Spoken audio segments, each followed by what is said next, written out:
Hello, mixtresses and mixters. This is Mixtress Ray, and you're watching Mixtress Video. So I thought, since it's been a very long time since I've shown you guys my face, I would show it to you today. I want to do that a little bit more often. I always say that, but I'm such a spontaneous video person that usually by the time I decide I'm going to make a video, I don't have the patience to make myself pretty. Um, and it's weird looking at my own face, and since I record from my phone, I have to see my own face while I'm doing it, or else I don't know if I'm in the shot. um, so here I am with my beautiful, look at this Roadrunner mug. How amazing is that? It's my grandma's had it for like 1,000 years, and I coveted it, and she gave it to me. Many of my mugs, that is the story. Oh my god. There's like a weird collection of a life-size stormtrooper. Isn't that the Star Wars thing that's like white? And like a horse. Unfortunately, my house is really high. I mean, that part's not a, sometimes it's unfortunate, like if you need to get on the roof. But I can see into like the playroom in the house next door and from my little tarot room, and it makes me feel weird sometimes because I'm not trying to look into the playroom, but because I use the window inside my tiny little closet, my tarot closet, for the light source. Anyway, I am here today to do an August favorites video, even though it's like September 3rd. I made a list. I actually just was inspired by a lot of things this month. I've never done a favorites video for a month, but I was inspired by a lot of things this month. So I wanted to do an August favorites video. So first of all, the entire video and my favorite person on TarotTube for August is Casper at Boy Diviner. I wanted to dedicate this entire video to you, Casper, because you have shouted me out several times, and you are super, super sweet and super supportive to everyone on TarotTube, and it's just really, I think I've gotten some new subscribers probably because of you. And so if any of y'all do not know about Casper on Boy Diviner, he is gorgeous, wonderful human being, and I love all of his videos, and he's so conscientious. He always comments on my videos. No pressure to keep doing that. I don't want to say, the only reason why I say that is because I don't want to say he always comments and then you feel obligated to comment on every video. But he's just such a sweet person, and I wanted to shout him out. So since I don't edit my videos, I wrote it on this little Happy Halloween card. Okay. Okay, so favorites from August. First of all, I'm going to, these are in no particular order, shout out the, this is Garbage's self-titled album. It, beautiful CD, right? Guys, remember this shit? Remember CDs? I wanted to shout it out because, sorry, I'm getting a lot of glare. It turned 25 in August. I can't remember the exact date, but it was, and this album meant a lot to me. I didn't write down what I wanted to say about any of these things, so I might not sound super smart about it. But this album is extremely important to me. It kind of made me the goth child that I became. It was a couple of different influences, the movie Long Kiss Goodnight was the thing that introduced me to a smoky eye, you guys.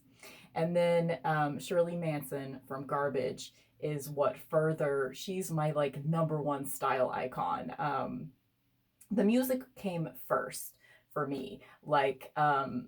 Every single song on this album, I can listen to the whole thing. This album doesn't get, I don't skip any songs on this album. This is a defining album for me, and it's very important to me. It's even though I have a radio show, I don't know how to describe music, you guys. I just love this so much. It just speaks to my soul. A couple of the songs from this album I would put on a like introducing myself mix, you know, or something like As Heaven Is Wide in particular. A Stroke of Luck is one that's very important to me. It's just, the lyrics are everything. Shirley Manson is one of those rare front women, rare celebrities in general that does not let you down. Like, she has never let me down. She is politically active. She's incredibly smart. She's supportive of other women. She is an incredible human being, and I love her so much. I love her so much. And this album, I revisited it on my radio show, Mixtress Radio. Details in the link below. I have a live radio show every Friday. I revisited it to listen to it for the anniversary on my radio show. And then after that, I just got so into it. Like, and this is an album I listen to all the time. Like, this has been important to me since it came out. Well, I don't think I personally discovered it until like 96, and it came out in 95. But this album has been important to me ever since I discovered it back then. So it's not something that I'm revisiting after a long time. I listen to it all the time, but listening to it in that context of celebrating the 25-year anniversary, I played the whole thing on my radio show that week, and it led me down a rabbit hole of listening to their entire discography, which has its ups and downs musically. I think it gets a little overproduced after this first album, but their second two albums are also really good, I think. Of course, all of that is subjective. I'm not a good music reviewer, but I like to play music on my channel or on my radio show, and it brought me out of a depression. That's what I needed to say about it. Like, I was in kind of a dark place for part of August, and Shirley Manson brought me back from the dead. So that's why this is on my favorites. Next, these are all in no particular order, by the way. This one I actually just got, like, I don't think I've even had this deck 2 weeks yet. But I got the Magic Niko deck by Stazia Burnington. This is the playing card deck. And it's really funny. I've actually been... There we go. Let's see. So much glare. I've actually been... Look at that cuteness.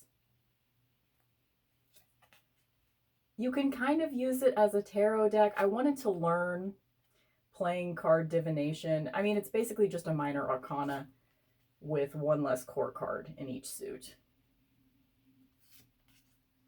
And I wanted to learn like playing card divination, and I had my eye on this deck for a long time, and I checked on it on Etsy a couple weeks ago, and it only had one left. She has since restocked, so I think that was like a temporary thing, but there was only one left while I was looking, and I was like, shit, what if this sells out forever? I definitely want this, and it's only $20. So I went for it. And I've been actually like using it as for divination purposes. Like, you could definitely do that. But what I've been doing, actually, this is so basic. I've been playing Solitaire. Like, at night, I guess this is part of the favorites too, but I don't have a visual aid for this. At night, I've been rewatching old episodes of RuPaul's Drag Race. I kind of just started over from the beginning, and I've just finished season 5. So I started over from the beginning a few months ago, which is a show that I've been watching since it came out. I've been buying the episodes of RuPaul's Drag Race since it came out. So I've just been playing Solitaire while watching RuPaul's Drag Race with this deck, and it's been so much fun. It is a great deck. It's on Etsy. Just look up Magic Niko deck, and it's only $20. So it's got it's playing cards, so it's got like that linen finish that playing cards usually do. Oh, I didn't show you the back. Everything's very glary. Sorry. So that is on my favorites. Okay, now I have a couple of books to talk about. This is hard for me to talk about. I don't know if I've ever even really talked about books on this channel. But you guys, I work at a public library, so books have been an important part of my life forever. So this book, I'm Afraid of Men by Vivek Shray. It is a tiny little book. Like I read it in like an hour. It's 85 pages, but it is about, see the author. You can see the picture of the author. It's about a trans woman and her experiences with men. And it's so raw. It's so authentic. It's really sad. Like, I definitely cried, but it was like a cathartic cry. It was like an understanding cry. It was like I saw so much of my own experiences as a cis woman reflected in what was written in this book. I tried to go back and before I started recording, because it's been a few weeks since I read this. I think I read this at the beginning of August. And I want to buy it too. Like, this is just checked out from the library, but there's a couple of paragraphs I'm going to read for you just so you can get kind of like a sample of the content that's in this book. When I walk to lunch and hear a man walking behind me, I move to the edge of the sidewalk so that he can pass. I used to speed up, but no matter how much I quickened my stride, I couldn't escape my anxiety. Men tend to drag their feet on the concrete, asserting their presence both spatially and sonically. But when I check over my shoulder, no one is there. I've grown fearful of any rustle behind me. If I have an errand at a music or camera store, I make sure I've done my research beforehand so that I won't have to ask one of the shaggy, bearded male staff members chatting amongst themselves to assist me, or whether they're condescension if I don't know the right model number or am unfamiliar with a particular setting. Or I just ask my boyfriend to buy my guitar strings for me. The snobbish, superior attitudes of such men have prevented me from calling myself a musician for years, even though I write songs, record albums, and tour. So this, even though I'm not a musician, this, that was, I think, one of the first times, that's towards the beginning of the book, that I cried, because I found so much recognition in that. And it started, or didn't start, I've had this thought before, but the parallels of experience that a trans woman has to a cis woman, I find it interesting particularly interesting because especially if a trans woman at some point in their lives were able to pass as a man whenever they were presenting as a man. I find that experience, it's not something that I would probably directly ask a trans woman unless I was comfortable enough with her and knew her well enough to know that this wouldn't be a weird question for me to ask, but I find it interesting, the idea of just that transition of if you passed as a masculine man before transitioning and passing as a woman in your true gender, how does it differ being in the same person being treated as a man in your body at one point in your life and then later being treated as a woman? I find that idea so interesting. And my book club this month, we're a theme book club, so basically we just take turns picking themes, and then we read a book that we want to read that fits within that theme and then talk about it. So it's like a book report club almost, but our theme for September is a book with a trans person as a main character. So this is the first one that I picked, and I was just so slayed by this. I gave it 5 stars on my Goodreads, which I hardly ever do. Which is a good segue to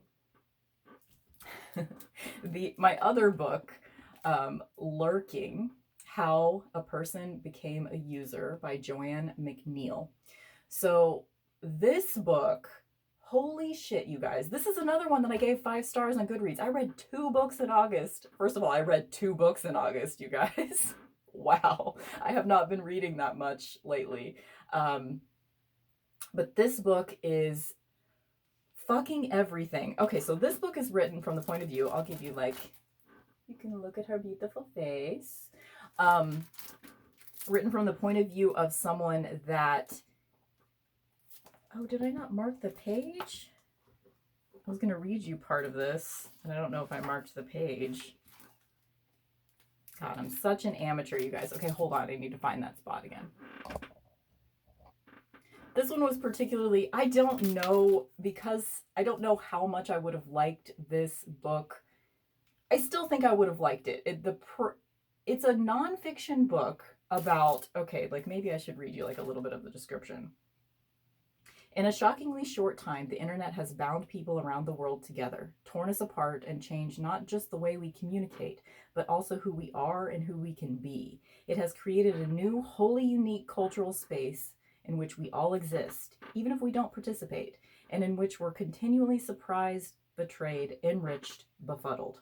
We have churned through platforms and technologies and in turn been churned by them. And yet, the internet is us and always has been. So that's a really good sample of like how good her prose is. This book is beautifully written, and it's from the point of view of, I would assume, like I tried to look her up on Wikipedia and couldn't find like personal information about like her birthday or anything like that, but I wanted to know if she was my age, because she seems like she's probably my age. I'm 37, or maybe a couple years older.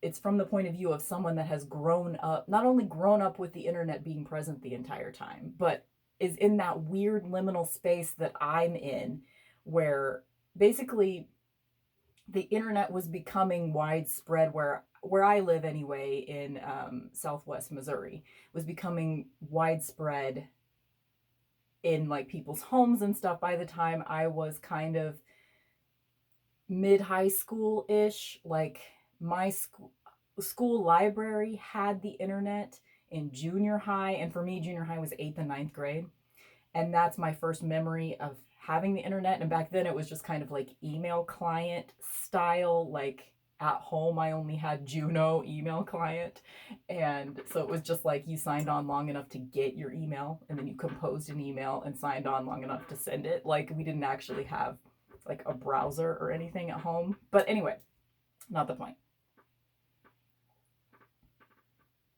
The point is, and I probably don't have one because I never do. That's why I have this tattoo. Stop making sense. Because I never have a point. So it's from a unique perspective of like a person that, and I've always felt kind of like I have an interesting perspective just simply because I remember a world without the internet. And I remember getting used to the internet, and I remember how it felt at first versus how it feels now. And she articulates that that sort of space. She articulates it so well in this book, and I just am in love with it. I think I'm gonna buy it, and I don't normally buy books. Like normally I just check them out from the library, but I'm probably going to buy this book, and I wanted to read you a little bit from it too. And one of the ideas that she expresses in the book, sorry, I'm very scattered. I'm always scattered. You guys know that. Is how in the beginning, the internet felt like a place. And then as it's kind of gone on, it felt like sort of a sacred place. Sacred might be the wrong word, but it felt like a special, sacred kind of personal space that you signed on to on your computer. I'm like looking at my computer as if you guys can see what I'm gesturing to. And then it became something that we just are always in. So it's not a special space anymore. And she's not like necessarily like painting it in a derisive way like how I'm making it sound right now. But it's just such a fucking good book, you guys. Okay, so I'm going to read you a little bit. Actually, this is kind of a lot. Or it's like a page and a half. So this is from... In 1994, someone named Carmen Hermosillo, or Hermosillo, I assume it's C-O because it's S-I-L-L-O, an internet user who went by Humdog, posted a manifesto to the internet, Pandora's Vox on community in cyberspace. So this is a little excerpt from her manifesto that she posted in 1994, so before I probably even knew about the internet. And it's just very astute, and it's still timely, like, to hear these words. So I'm going to read you the excerpt that is reprinted in this book from her manifesto from 1994. I have seen many people spill their guts online, and I did so myself until, at last, I began to see that I had commodified myself. Commodification means that you turn something into a product which has a money value. In the 19th century, commodities were made in factories, which Karl Marx called the means of production. Capitalists were people who owned the means of production, and the commodities were made by workers who were mostly exploited. I created my interior thoughts as a means of production for the corporation that owned the board I was posting to, and that commodity was being sold to other commodity/consumer entities as entertainment. That means that I sold my soul like a tennis shoe, and I derive no profit from the sale of my soul. People who post frequently on boards appear to know that they are factory equipment and tennis shoes, and sometimes trade sends and emails about how their contributions are not appreciated by management. As if this were not enough, all of my words were made immortal by means of tape backups. Furthermore, I was paying $2 an hour for the privilege of commodifying myself and exposing myself. Commodifying and exposing myself. Worse still, I was subjecting myself to the possibility of scrutiny by such friendly folks as the FBI. They can, and have, downloaded pretty much whatever they damn well please. The rhetoric in cyberspace is liberation speak. The reality is that cyberspace is an increasingly... Okay, I want to say this last sentence slayed me, and I read it over and over when I first read this, so I'm going to take a moment and really, let us chew on this sentence, okay? The reality is that cyberspace is an increasingly effective tool of surveillance with which people have a voluntary relationship. I'm going to say it again. It gives me chills. The reality is that cyberspace is an increasingly efficient tool of surveillance with which people have a voluntary relationship. And I'm not trying to sound all conspiracy theory or anything, but I am a woman of ideas, and I really like exploring the way that we live our lives. And since we live so much of our lives online, obviously I am living my life online right now, I think it's important to really examine the relationship that we have to the internet. And I just realized I don't want to sound like a conspiracy theory person right in front of my UFO poster. Woo! Okay. That's all I'm going to say about that. But this book is everything. If anything that I just read to you or anything that I described about this book sounds interesting to you, get on it because it's awesome. It's a beautiful book. And if you live in my area, I am going to return it to the library soon if you want to check it out. I've had it for 2 months. I keep rechecking it out. Okay. This is another of my favorites. It's a weird transition going from a heavy book about the internet and how it has changed us to restful sleep. This is from, can you see that? Anam Kara. I'm going to do that thing that beauty YouTubers do. Is it working?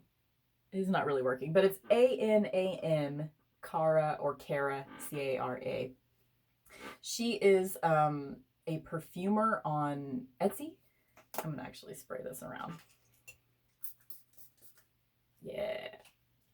This stuff is great. It's supposed to be pillow spray, and I actually do spray it on my pillow before going to bed. And I got it specifically for that purpose. And it is,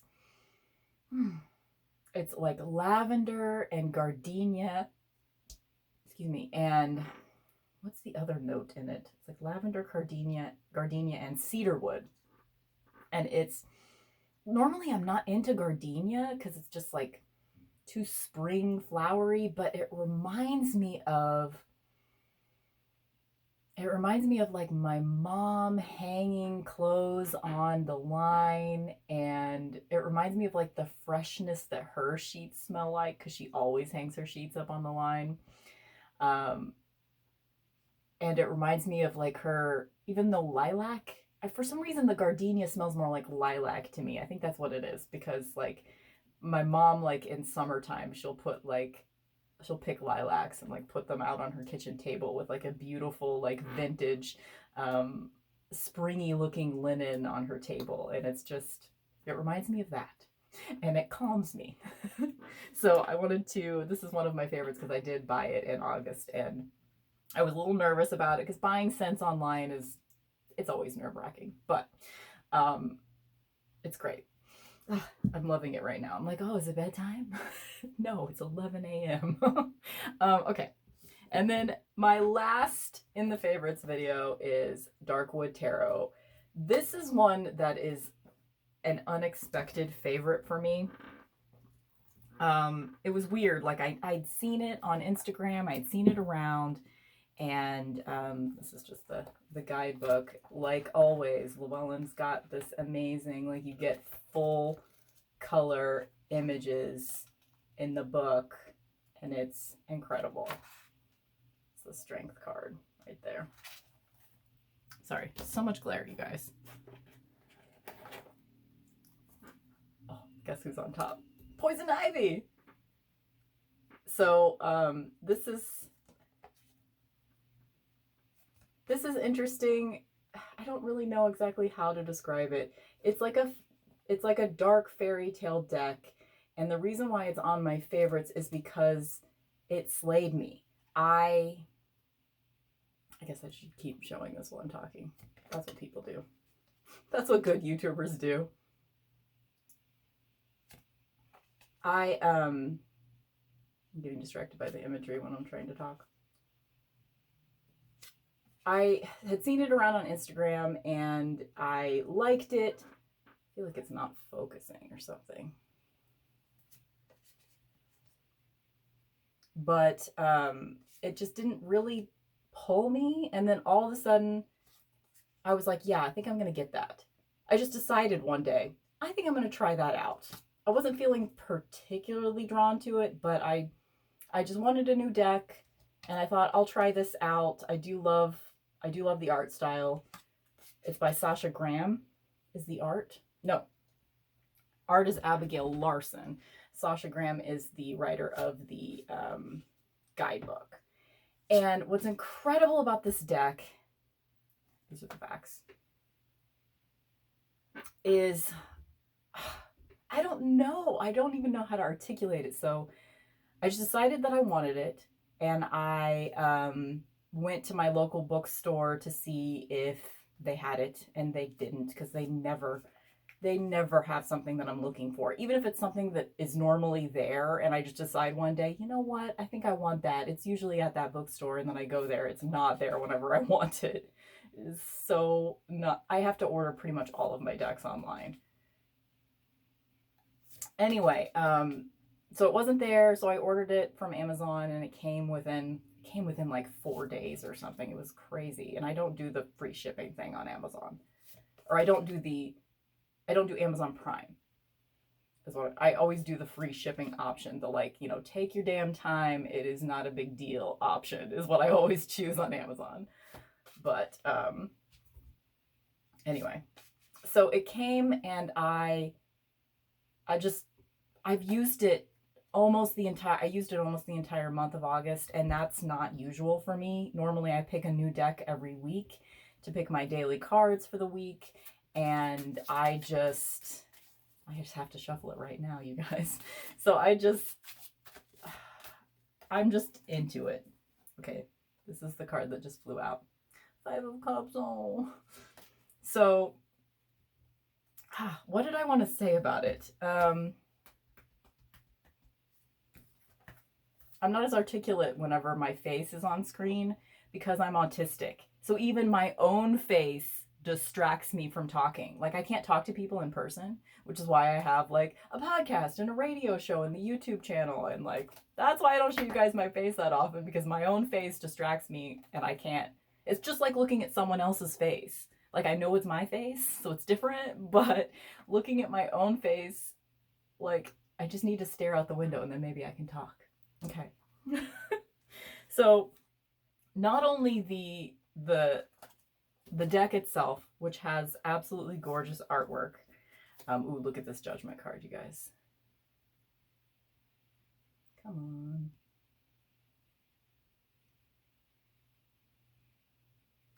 it's like a vampire. It's like you're being born into a different life. How great is that for the Judgment card?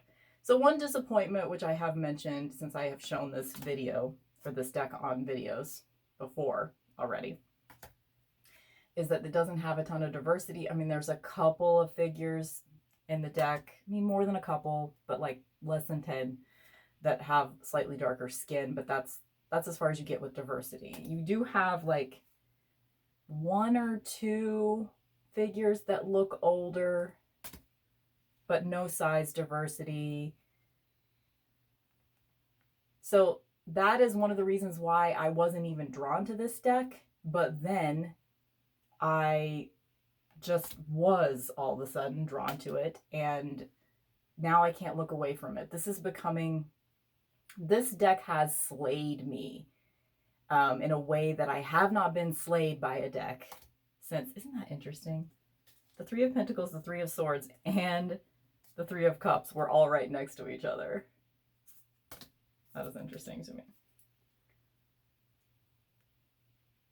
So the art is gorgeous, which, you know, this is one of the only figures that kind of has darker skin. The art slays me, but more than that, the guidebook is really interesting. I don't know really how to describe it. It's written in a very fairy tale style. And it makes me interested. I've never read any of Sasha Graham's like books or anything, but it makes me interested to get some of the books that she's written because I really like this guidebook. In fact, I've read most of it. And I don't normally, like, I like a guidebook, but I don't usually need like a specific guidebook for the decks that I get. Like, I'm totally fine if a deck doesn't even have a guidebook because I know the meanings of the cards and I can just look at the symbolism on the cards and that's fine. But anyway, I think I've shown you like almost every card in this deck. Oh my god, look at this Hierophant though. I mean, I've shown this deck on here before, so I don't really need to show you the cards again, but this deck just slayed me. It's feeling like a soul deck, which is kind of like a, it's just shorthand for this deck gets me. This deck gets me. And it feels to me, and I think I've said this before too, but it feels to me the way that I wanted to feel about Tarot of Vampires, because that guidebook is also really delicious. But I ended up getting rid of that deck and I kept the guidebook. But with this one, I love this because like all of her, like her fears, all of those monsters behind her, they don't really exist because they're not in the reflection. They're not really there. I like that. Oh, look at this Temperance. Very Maleficent vibes. Okay, I gotta stop showing you every single card in this deck. It's just weird because I wasn't expecting to feel so slain by this deck. And it's a great feeling because like I've been collecting tarot decks for almost 2 years now. And most of my very, very favorite decks were decks that look at the 7 of Cups. Most of my very, very favorite decks were decks that I kind of discovered in the first like 3 months I was getting into tarot, which was the beginning of last year. I mean, I've always been into tarot, but anyway, I can tell you guys my tarot origin story another day. Let me know if you're interested in that. But this is the first deck in probably since Modern Witch that came out almost a year ago now. This is probably the first deck since that deck that just, it feels like home, you know? I have definitely gotten several decks since Modern Witch that I really resonate with. But even Modern Witch, like, that's a great, wonderful deck, and I love it. It's one of my top 5 decks, but it's an RWS knockoff, essentially. You know, like, the imagery isn't new. And this one, it's RWS based too, but I don't know. I don't know how to describe it. It's just, this deck is, it's like going home for me. I love it. I wish I had better words to describe. Like, it's wonderful. And just like the whole package, I really love Llewellyn's packaging. I really love that they have, you know, the magnetic style box. And yeah, it takes up a lot of space on your shelf.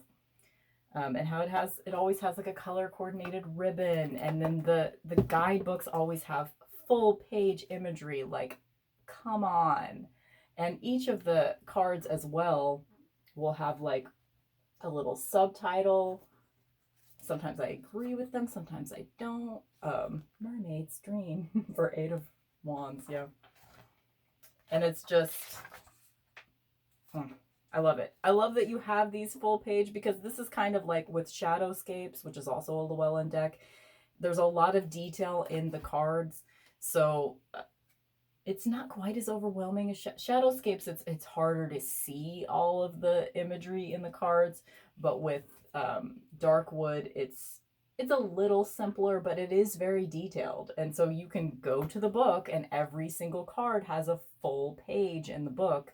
So you can, like, I almost want to buy an extra copy just so I can like tear out some of the pages of like my favorite images and hang them on my wall or something. Like, the artist does have a, what is it, like a Redbubble? It's not Redbubble. Maybe it is Redbubble.